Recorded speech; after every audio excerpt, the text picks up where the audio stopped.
You ever see glass shatter so loud it's like the whole world stops breathing for a second? That's what I remember. First, the door blowing inward, boots on wood, weapons pointed, and me with my face down on a desk full of papers that could get someone court-martialed if I so much as blinked wrong. That was the moment. Right there, I realized you can serve your country for 2 decades, get every medal they hand out, but none of that matters if the wrong neighbor thinks you don't fit. You know what I mean? So I'm on my belly, wrists zip-tied tight enough to hurt, and the lead officer's cracking wise sure. You work for the Pentagon, and I'm the president. They've already tossed my badge aside like a toy from a cereal box. They don't care about the photo, or the clearance stamp, or the fact that the screens behind me are blaring top secret, in letters big enough for a toddler to read. But I keep my voice calm, military habit, 22 years drilled in, because panicking won't help Echo Team, who are stuck halfway around the world waiting for my orders. What do you do, right? Fight for your life, or fight for your mission. Back up a sec. That night started like any other for me, wearing sweatpants, 3 keyboards working overtime, screens showing live feed from a place the news never covers. My job? Guide a crew of Americans out of hostile territory, without anyone knowing they were ever there. Meanwhile, somewhere outside my Virginia house, 2 patrol cars cruise up slow.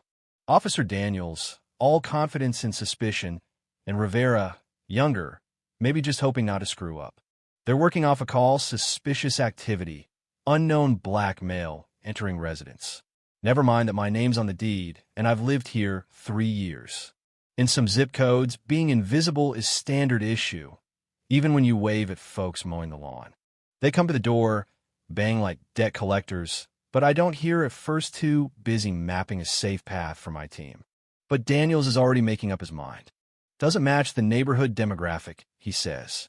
That's the phrase that hangs in the air, still does, because you don't need to be a poet to know what that really means. Then everything happens at one spattering ram, doors off hinges, shouts, guns. They yell for me to get down. I say, calmly, I'm Colonel James Harrington, Special Operations, Pentagon. Doesn't matter. Next thing I know, my cheeks on the hardwood, my computer's pinging urgent. Echo Team is under fire, waiting on me. My credentials are in my back pocket, I say, but Daniels digs them out and laughs, calls them fake, while more officers sweep in, snapping photos of everything, documents, screens, even the medals in my drawer. Bronze star, purple heart, meaningless, apparently, unless you're the right kind of neighbor. The man who called is standing in his robe, right outside the broken door. He looks at me like I'm a stranger, never seen him before. I've lived here 3 years, I remind him. You waved to me last weekend. But he's already sure of his story. In this moment, there's a twist. I see Rivera hesitate. The way his eyes flick between me and Daniels, the way he bites his lip when I ask, again, for a call to my commanding officer. For a split second, it looks like he might do the right thing. Finally, Daniels relents, phone on speaker, and I get Secretary Garrison on the line. The shift in that room, man instant. Garrison's voice comes through, thunderous. You have 30 seconds to release Colonel Harrington, or I'll have your badges before you can say national security breach. The color drains from Daniel's face, and I watch Rivera start to get it. What's at stake isn't just my dignity, but American lives, maybe the security of the entire operation. The lights cut out, cyber teams at the Pentagon locking everything down. Military police roll in. Director Chun from the DIA takes charge, suits and medals and presents, so heavy even Daniels can't hold his ground. I'm uncuffed, back at my station, hands flying, rescuing Echo Team in real time. Through the window, my neighbor's watching like he's just won something, no idea he almost caused an international incident. But the aftermath, that's when the real story begins. Suddenly there are body cams, news vans, investigators. Daniels goes into damage control, claiming he followed protocol. Rivera gives his honest account, says Daniels made the call without checking anything, says he saw my credentials but didn't care. The neighbor, meanwhile, gets asked about his suspicious persons. Calls turns out they're all about people who look like me. The Pentagon and Justice Department are both scrambling. My case becomes a litmus test: civil rights, national security, police reform, all boiling over at once. At a closed congressional hearing, I laid out for them how nearly 40% of minority service members get hassled like this in their own neighborhoods. How the issue isn't just one bad cop. It's a system that shrugs off patterns until they threaten the mission. The proposals fly fast retraining, new protocols, mandatory verification, independent oversight. I don't ask for personal damages. I want the system fixed so the next person doesn't have to rely on medals or a call from the Secretary of Defense to be treated like a citizen. The press latches a known side saying I was just another suspicious guy, the other finally recognizing how easily you can go from decorated officer to suspect if you're in the wrong place at the wrong time. There's a twist nobody saw coming. Officer Daniels, stubborn as ever, keeps insisting he was just following orders. But when the review board plays the footage's dismissive tone, the refusal to check my ID, the continued escalation even after the secretary confirms who I am, it's over. Daniels is fired, recommended for criminal charges, and, in a rare show of resolve, the department launches a real investigation into every complaint he ever touched. Months pass. The reforms stick.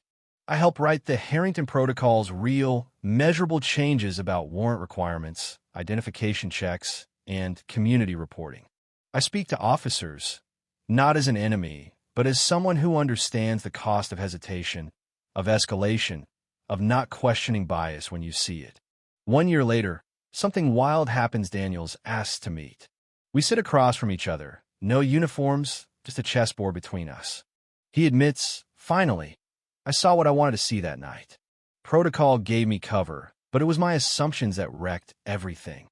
He's teaching at the academy now, telling cadets the story of his failure, trying to make sure it doesn't happen again. I tell him, justice shouldn't require rank or resources. Dignity is everyone's right. We don't become friends. That's not the point. But we both know something shifted. Back home, neighbors talk to me now. The city council passes the protocols. The department changes its training, starts early intervention. The Justice Department makes the reforms stick nationwide. This whole thing, one door busted open. One neighbor's call, one cop snap, judgment became the match that lit up a room full of gas. Sometimes it's not a court case or a payout. Sometimes it's a system cracking open just wide enough for new light to get in. Sometimes the most satisfying ending isn't revenge, it's a new beginning. But here's the open question, the thing I can't stop thinking about: what if I hadn't had the medals, the rank, the access? What if I'd been just another neighbor, another call, and no one watching? That's why I'm telling this story. Because until dignity is a right, not a privilege, we're not done. So, let's hear it. Where do you stand on all this? What does justice mean to you? Drop your take in the comments. Because these conversations, messy, honest, uncomfortable, are how real change actually starts. Xin chào các bạn, mình là Trinh, mình phụ trách viết content. Trên đây là những công việc của mình, là mình lên mạng xã hội tìm hiểu những video.